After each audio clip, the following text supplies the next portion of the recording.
शहर के हाईवे स्थित आरटीओ ऑफिस के समीप भारतीय कम्युनिस्ट पार्टी के केंद्रीय चुनाव कार्यालय का हुआ उद्घाटन। फैजाबाद लोकसभा सीट से भारतीय कम्युनिस्ट पार्टी से प्रत्याशी अरविंद सेन यादव ने फीता काटकर उद्घाटन किया। इस दौरान उन्होंने बताया कि कई अन्य मुद्दों को लेकर भारतीय कम्युनिस्ट पार्टी लोकसभा चुनाव में उतरी है।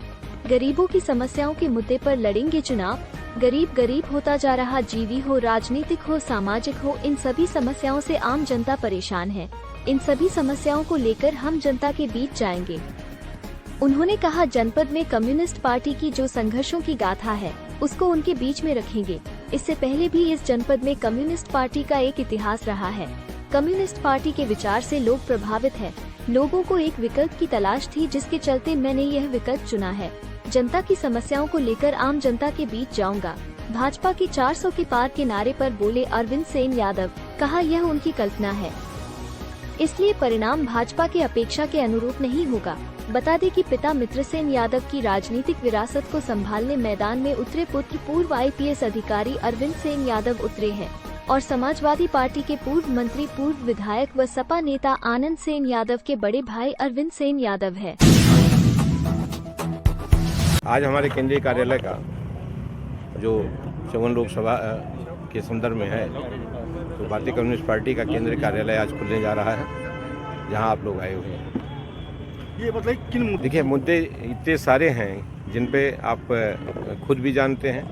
मुद्दा है चिकित्सा का, मुद्दा है शिक्षा का, मुद्दा है गरीबी का, मुद्दा है आर्थिक विषमता का, मुद्दा है गरीब होता जा रहा है, अमीर होता जा रहा है, मुद्दा है महंगाई का, मुद्दा है किसानों की समस्या का। इस समय मुद्दों की कमी नहीं है, बशर्ते कि उन मुद्दों को उजागर कैसे करना है, जनता के बीच में उसको ले जा करके किस तरह से हमको उनको समझाना है उसी, क्योंकि जनता आज की तारीख में धार्मिक तौर पे कहीं न कहीं उद्वेलित है। धार्मिक उसको लेकर के जो वो रचा गया है, उसके तले उसका राजनीतिक विचार आ गया है और हमारी जो राजनीति है, जो वोट की पद्धति है, वो धार्मिक पद्धति उसके तले प्रभावित है।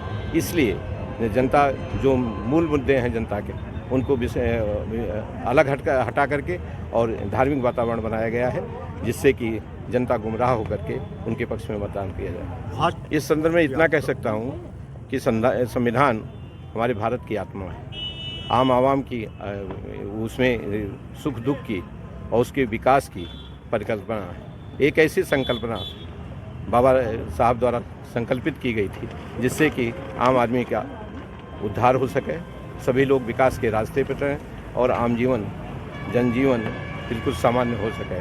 लेकिन जिस तरह से संविधान संशोधन की बात की जा रही है, वो न तो उचित है और शायद भारत के देश की जनता इसे स्वीकार नहीं करेगी। ये उनका अपना विचार हो सकता है, लेकिन ये सच्चाई नहीं है। सच्चाई आज की तारीख में भारत का मतदाता, प्रदेश का मतदाता, आपके ज़िले का मतदाता चुप है। वो जो निर्णय लेगा उसी के अनुसार हम कहेंगे कि हाँ, अंतिम निर्णय होगा उसका, लेकिन उनका जो ये नारा है वो कहीं फलीभूत नहीं होगा।